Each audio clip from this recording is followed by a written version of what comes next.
کہیں ہمیشہ کے لیے نہ سلا دیے جاؤ. اور معذاللہ مجھے تو ڈر اس بات کا لگتا ہے اگر یہی حالات ہمارے رہے تو کہیں ایسا نہ ہو کہ اس ملک میں ہماری نسلوں کو غلام بنا کر کے رکھا جائے. اس لیے دیر ہوئی ہے، اندھیر نہیں ہوئی ہے. اٹھو، بیدار ہو جاؤ اور اپنی حیثیت سے پڑھ کر کے اپنے بچوں کو پڑھاؤ لکھاؤ. کپڑے پرانے پہننے پڑے پہن لو، روٹیاں سوکھی کھانا پڑے کھا لینا، مگر اپنے بچوں کو جاہل مت رہنے دینا. اور یہ بھی یاد رکھو کہ دنیا کی ساری یونیورسٹیز، دنیا کے سارے کالجز، دنیا کے سارے اسکولز یہ ڈگری ہوتا بناتے ہیں اور قرآن بہترین انسان بناتا ہے. اس لیے سب کچھ پڑھائیے مگر اپنے بچوں کو قرآن ضرور پڑھائیے. آقا کریم صلی اللہ علیہ وسلم نے فرمایا، بس آخری جملہ، آقا کریم صلی اللہ علیہ وسلم نے فرمایا جس طرح سے لوہے کو پانی سے زنگ لگ جاتی ہے اسی طرح سے ان دلوں کو بھی زنگ لگ جاتی ہے. یہ دل بھی میلے ہو جاتے ہیں، یہ دل بھی گندے ہو جاتے ہیں. صحابہ کرام نے عرض کیا یا رسول اللہ دلوں کی گندگی کیسے صاف ہوگی، دلوں کا میل کیسے صاف ہوگا، دلوں کی گندگی کیسے دور ہوگی؟ تو اللہ کے نبی فرماتے ہیں اگر دلوں کی گندگی کو دور کرنا چاہتے ہو، دلوں کے میل کو ختم کرنا چاہتے ہو، دلوں کے زنگ کو ختم کرنا چاہتے ہو تو کثرت کے ساتھ موت کو یاد کیا کرو اور قرآن کریم کی تلاوت کیا کرو.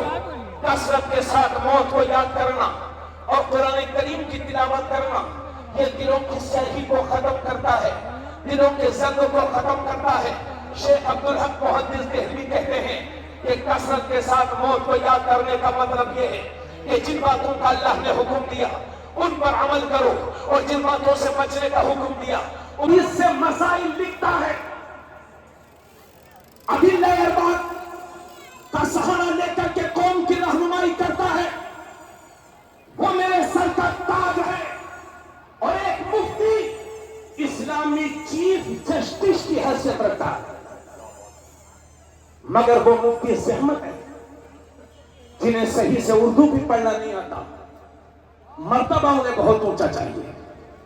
معاف کرنا یہ میں آپ سے کیوں کہہ رہا ہوں، سنیے گا بات. حضرات ایک حدیث سن لیجیے، اس کے بعد اس بات پر میں اور بات کروں گا. ناراض نہیں مت ہونا آپ لوگ. یہ مشکاۃ شریف کی حدیث ہے جس کے راوی حضرت جابر ہیں. وہ فرماتے ہیں آقا کریم صلی اللہ علیہ وسلم کی بارگاہ میں ایک دن حضرت عمر حاضر ہیں اور حضرت عمر حاضر ہونے کے بعد عرض کرتے ہیں یا رسول اللہ میں نے یہودیوں کی کچھ باتیں سن لی ہیں. غور سے سنیے گا.